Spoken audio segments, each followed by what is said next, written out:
Olá, meu nome é Silvia Mendes, direto da área metropolitana de Washington, D.C., nos Estados Unidos.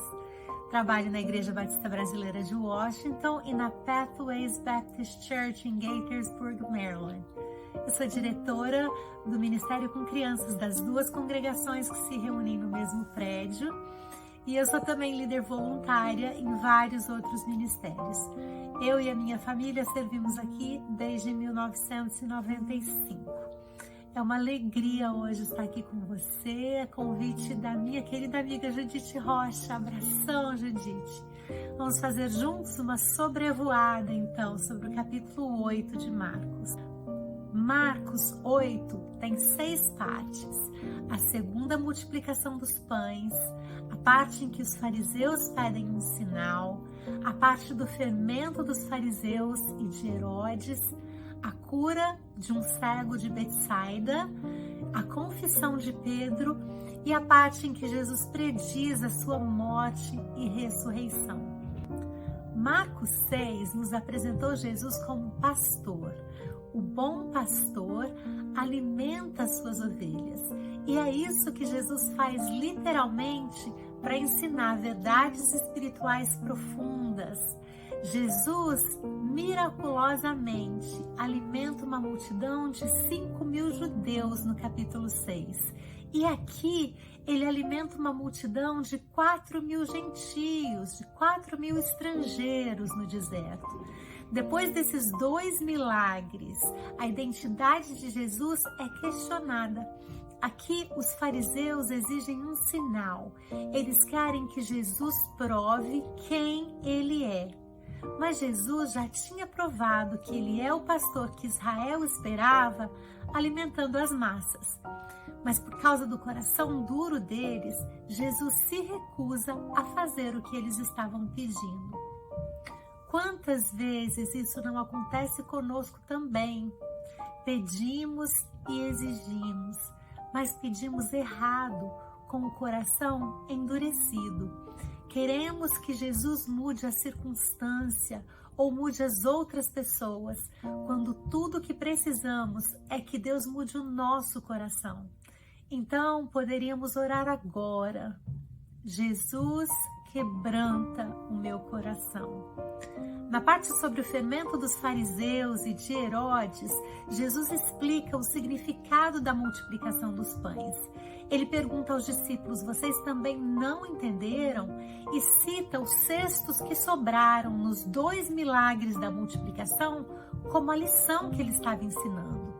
12 cestos na primeira para os judeus e 7 cestos na segunda para os estrangeiros. Para entender o que ele está tentando ensinar, precisamos voltar ao Antigo Testamento.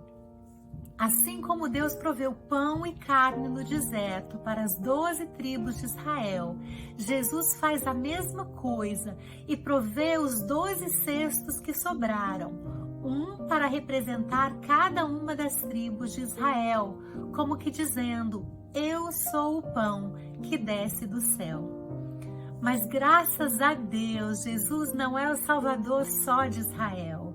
Ele é o bom pastor sobre todas as nações. Podemos notar este paralelo em Deuteronômio 7:1. Na época de Josué, o povo foi encarregado de destruir 7 nações para possuir a terra prometida.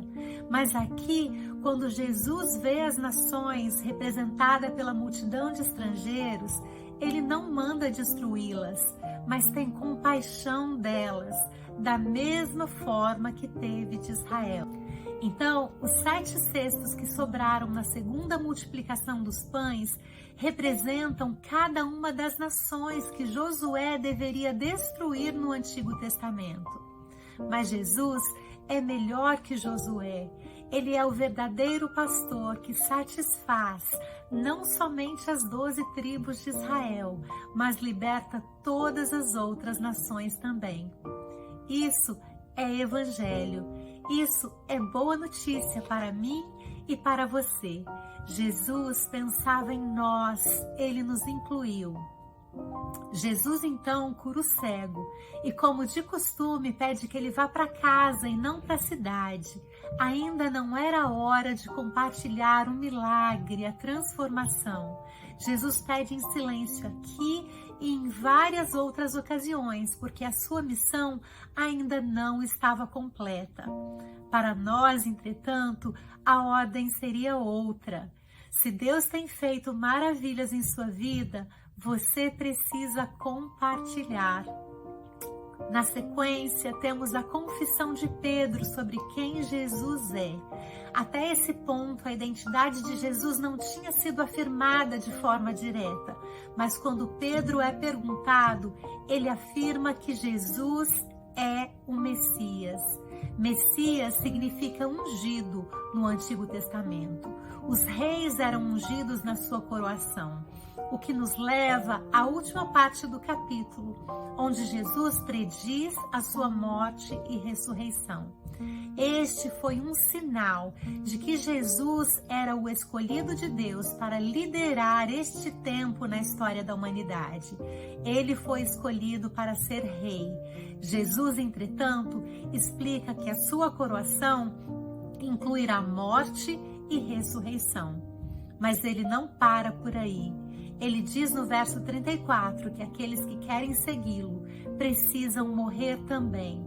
E este é um desafio para mim e para você hoje. É entregar a nossa vida quebrada para Jesus poder nos ressuscitar com Ele para uma nova vida. Oro agora para que o Espírito Santo abra seus olhos para enxergar que Jesus é Deus, para ver que Jesus é o bom pastor que satisfaz e liberta pessoas como você e eu. Um forte abraço.